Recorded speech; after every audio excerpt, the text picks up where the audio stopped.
C'est au tour de Célène. Ce ne sont que des histoires d'enfants. Ce ne sont que des histoires d'enfants? T'es moche. Grosse vache. Chemin de fer. Baleine. Gros tas. Va crever. Personne ne voudra jamais de quelqu'un comme toi. Ça vous choque? Pourtant, sur le site de l'Éducation nationale, il est écrit qu'un élève est victime d'harcèlement lorsqu'il est soumis de façon répétée à des comportements agressifs de la part d'un ou de plusieurs élèves visant à lui porter préjudice, visant à le blesser ou le mettre en difficulté. Il s'agit d'une situation intentionnellement agressive, induisant une relation d'asservissement psychologique. Cette définition, elle date de 1993. Pourtant, 20 ans plus tard, une étude montre qu'en France, et rien qu'en France, sur 12 millions d'élèves, 1 400 000 seraient harcelés, ce qui touchera en moyenne 1 élève sur 10 au collège. Oui, vous m'avez bien entendu, 1 sur 10. Au collège, c'est justement là que tout a commencé pour cette jeune fille qui nous témoigne anonymement. 2 ans que je passais mes journées avec le même groupe de filles. Elles étaient pour moi des amies. L'une avait le dessus sur toutes les autres. Sur un coup de tête, elle décide de chasser une des filles du groupe. Elle m'interdisait par la suite de la voir et de lui parler. Je ne le savais pas encore, mais elle s'amusait à faire tourner des rumeurs grotesques pour que les gens ne s'approchent pas de moi. Après, ça a été les bousculades dans les couloirs.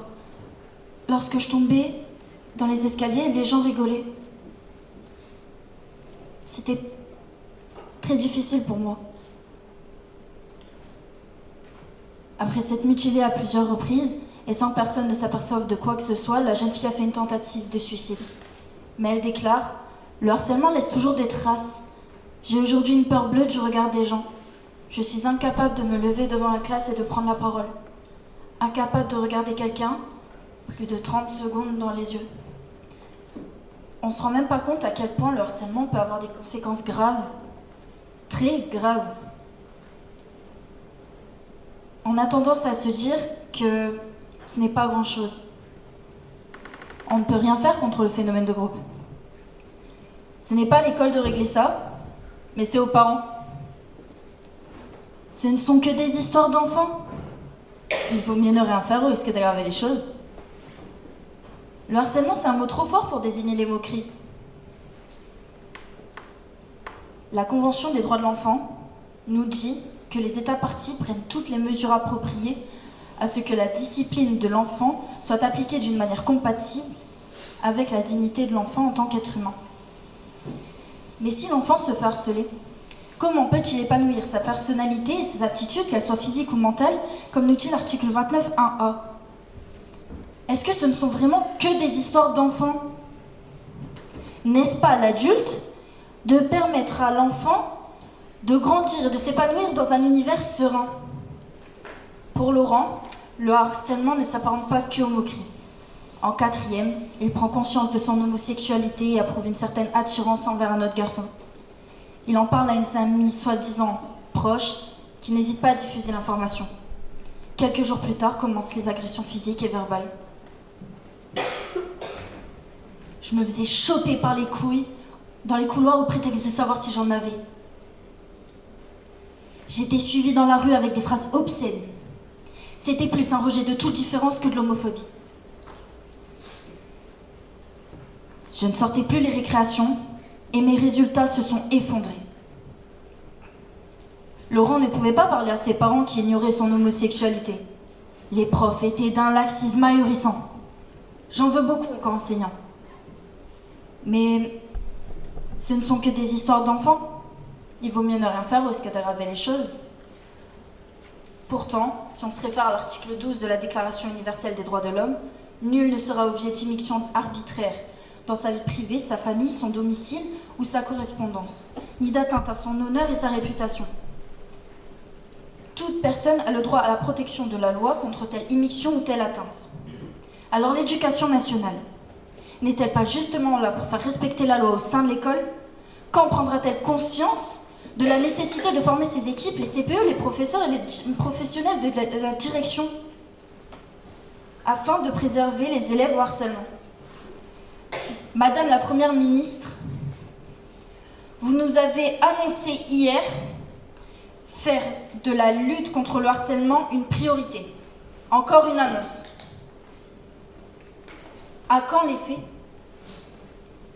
Pour répondre à certaines idées reçues, dont celle que j'ai citée précédemment, non, il ne suffira pas de punir ou d'exclure un harceleur.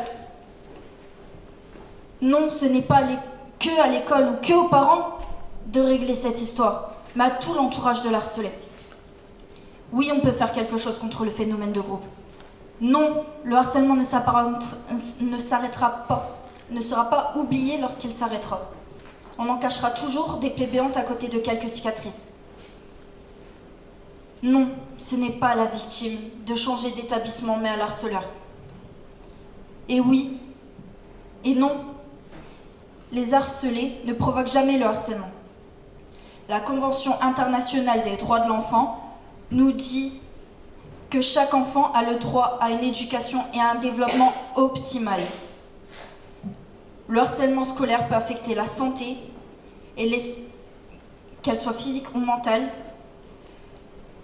des enfants, y compris l'estime de soi, menée à l'anxiété et leur dépression. En cas de harcèlement, on peut appeler le 30-20 pour le harcèlement scolaire et le 30-18 pour le cyberharcèlement. Les enfants qui se font harceler peuvent se sentir impuissants. À tous ceux qui n'osent pas, parler, ça enlève un poids. Parler, ça aide. Il ne faut pas avoir honte. À tous les autres, écoutez-les. Prenez le temps d'entendre leurs souffrances et de les accompagner. Des enfants ne sont plus là pour expliquer ce qu'il s'est passé. Comme Lindsay, 13 ans, partie le jeudi 18 mai. Elle devait avoir 14 ans ce mercredi 24 mai. Lucas, le 13 janvier dernier, et bien d'autres encore. Je pourrais en citer beaucoup. Non, ce ne sont pas que des histoires d'enfants, le harcèlement. On a tous un rôle à jouer. Moi, je suis là pour porter leur voix. Et je resterai là.